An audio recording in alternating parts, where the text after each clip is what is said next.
I did was start out with the melody, the piano. Like I just wanted the creepy like piano sound type shit. And then I just fucked around with the notes on it. This journey, what would you say was your biggest key to success?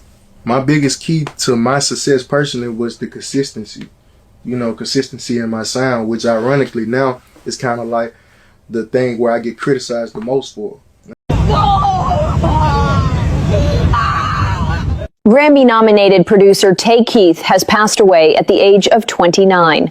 And what has left fans around the world heartbroken is that he was part of so many people's memories through music. He never rapped. He never sang.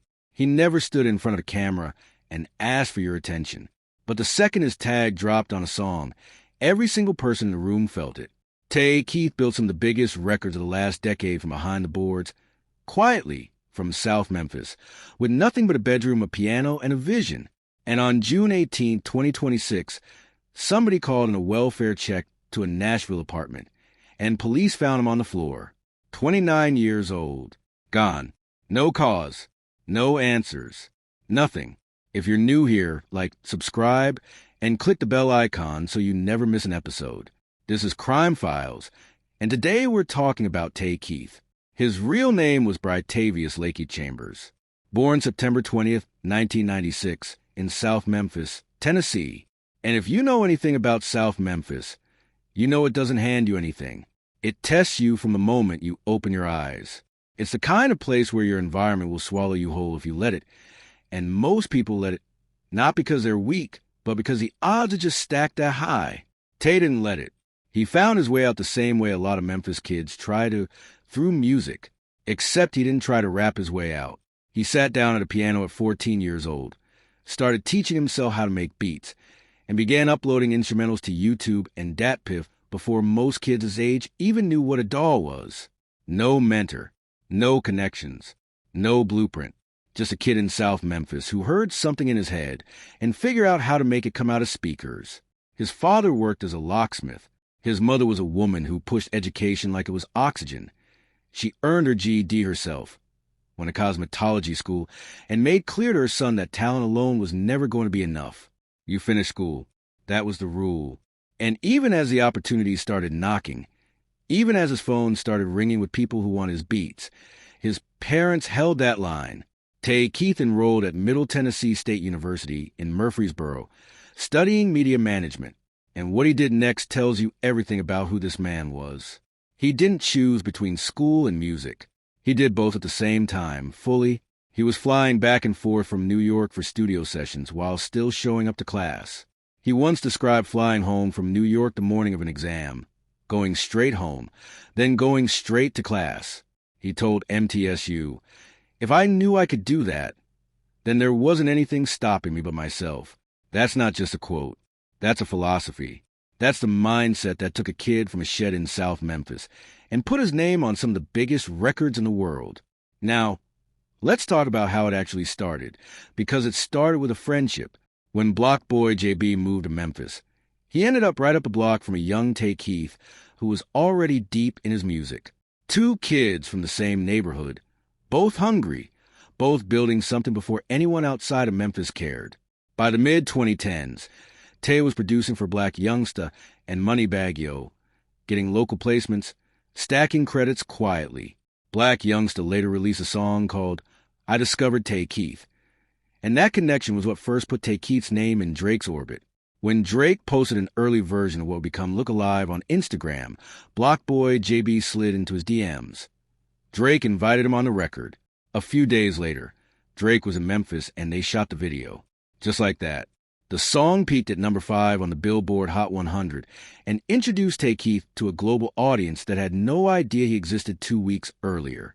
BlocBoy JB told Fader at the time, "It still seems fake, like a dream. I could pinch myself and not feel it." But Tay Keith didn't pinch himself and coast.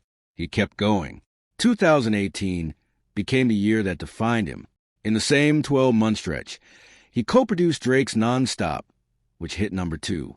He co-produced Travis Scott's Sicko Mode, which hit number 1 on the Billboard Hot 100, and earned him his first Grammy nomination for Best Rap Song. He produced Eminem's Not Alike and Lil Baby and Ghana's Never Recover featuring Drake, all in the same year.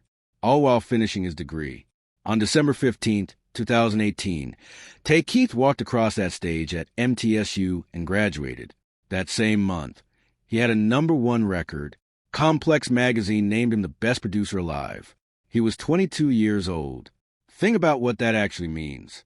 At 22, a kid from South Memphis, no industry parents, no connections, no shortcuts, had a Grammy nomination, a #1 record, credits on Drake, Travis Scott, Eminem, and Beyonce, and a college degree. Simultaneously, that is not supposed to happen. That is the kind of story people write movies about. And he wasn't done. His mother was alive to see that. And that matters deeply, because she wouldn't be for much longer. In 2021, Tay Keith lost his mother to cancer. He didn't make it a public moment. He didn't post through his grief or turn it into content. He carried it privately, the way Memphis people carry things. Inward, deep, quiet. What he did do was channel that loss into purpose. His family confirmed he became a passionate advocate for mental health awareness and cancer-related causes in her memory. His top Instagram post for years after her passing was a tribute to her. This man, who made some of the hardest, most aggressive beats in hip-hop, was walking around every day carrying something heavy, and almost nobody outside his circle knew it. After losing her, he doubled down on building. Dramatize Music Group, which he and his manager Cambrian Strong had founded in 2018, was growing into something real and significant. Dramatize became the second black-owned recording studio in Nashville. He hosted private music camps where hip-hop and country artists worked in the same room, learning from each other, building together. Walker Hayes came through those camps. Emerging country artists came through. Tay was trying to build a bridge between Memphis rap and Nashville country, two worlds that rarely cross. And he was doing it quietly, without asking for credit, the same way he did everything else. In 2024, BMI named him Producer of the Year for the third time. Forbes put him and Cambrian Strong on the 30 Under 30 music list. MTSU named him an honorary professor, and the dean was already having conversations with him about creating a scholarship in his name. At 29, he was not winding down. He was expanding in every direction. And then came Sexyy Red. Because if we're going to understand the final chapter of Tay Keith's life fully, we cannot skip what he built with her and what was left unresolved when he died. It was 2022. Sexyy Red was not a household name.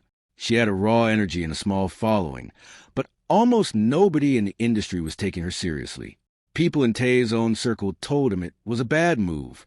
He told Billboard, "People were trolling the hell out of me." It wasn't much good feedback. It was coming from even people around me. But Tay Keith reached out to her on Instagram because he saw what nobody else was seeing. He believed in her potential when the industry hadn't caught up yet. And together they built some of the most viral music of the last 3 years. Pound Town dropped in January 2023 and exploded on TikTok. Sexyy became a full summer anthem. Pound Town 2, featuring Nicki Minaj, charted globally. He executive produced her 2024 mixtape, In Sexy We Trust, which debuted at number 17 on the Billboard 200. He called her his sister. They were in the studio together the week before he died, reportedly working on a full collaboration album.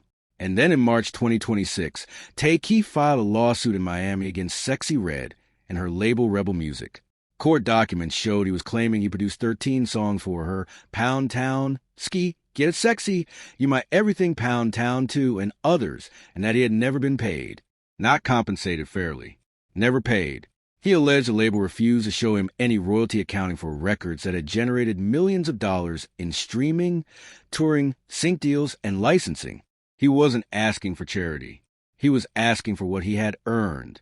What any producer in his position was legally owed. The case barely moved.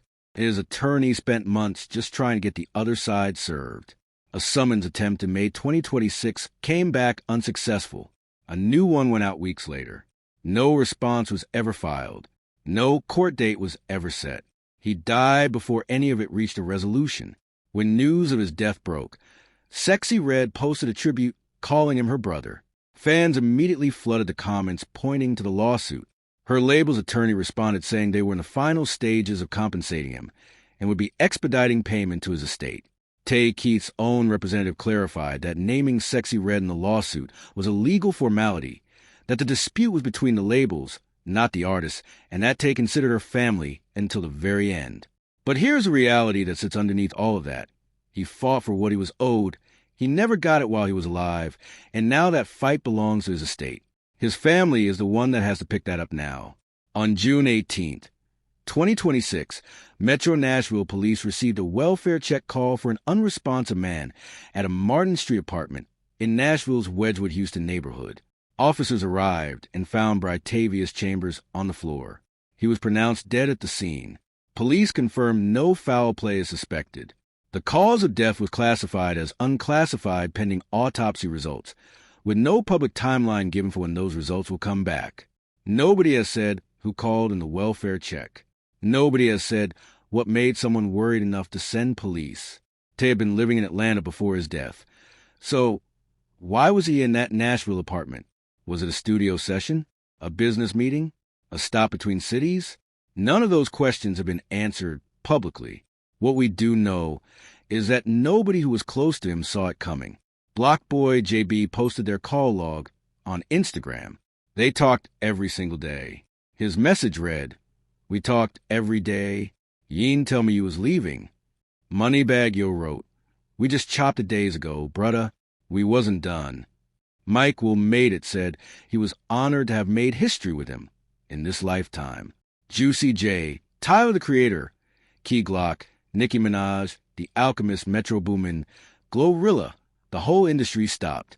Drake posted a black and white image of Tay with flowers drawn around it and wrote, "Endless and eternal gratitude for your spirit and your contributions to this thing that we all love so much. You will be deeply missed." His last public Instagram post was a celebration. He was shouting out Memphis producers whose work made it onto the Euphoria Season 3 soundtrack, writing, "Congratulations everybody for their continued consistency and success. We take what we have and continue to be trailblazers and examples of hard work. Shout out to the Memphis producers." That was the last thing he put out into the world. Pride for his city. Encouragement for his people. And now here is what I need you to sit with. This was not a man who was visibly falling apart. There was no public breakdown. No desperate posts. No red flags that the world could point to and say, "We should have known." His last words online were celebratory. The people closest to him spoke to him constantly, and nobody reported alarm. He was in the studio with Sexyy Red the week before. He had a scholarship in the works. He had a collaboration album in progress.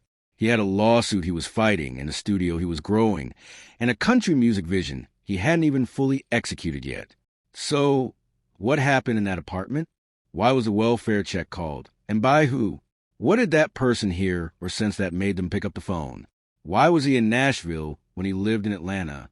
And why, in a life surrounded by people who loved him and talked to him every single day, did nobody know he was in a situation that required a welfare check?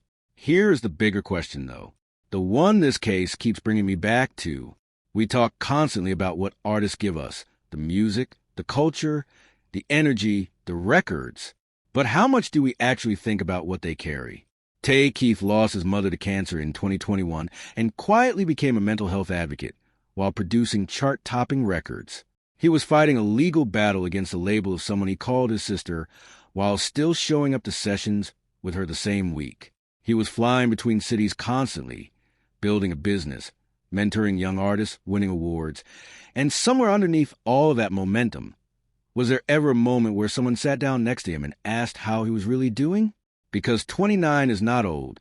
29 is not supposed to be the end of anything. At 29, Tay Keith still had decades left of music in him. He had a scholarship that was never created, a collaboration album that was never finished, a country music vision that was never fully realized, a lawsuit that was never resolved in his lifetime. He never rapped. He never sang. He never asked you to look at him. He just made the music and trusted that the music would speak for itself. And it did. It still does. Every time that tag drops, every time a room full of people feels it hit, that's him. That's still him. Rest easy, Brytavious. Memphis made a legend. If this story hit you the way it hit me, hit that like button and make sure you subscribe to Crime Files. Click the bell so you never miss when we drop. These are the stories that deserve to be told, and we're not stopping anytime soon.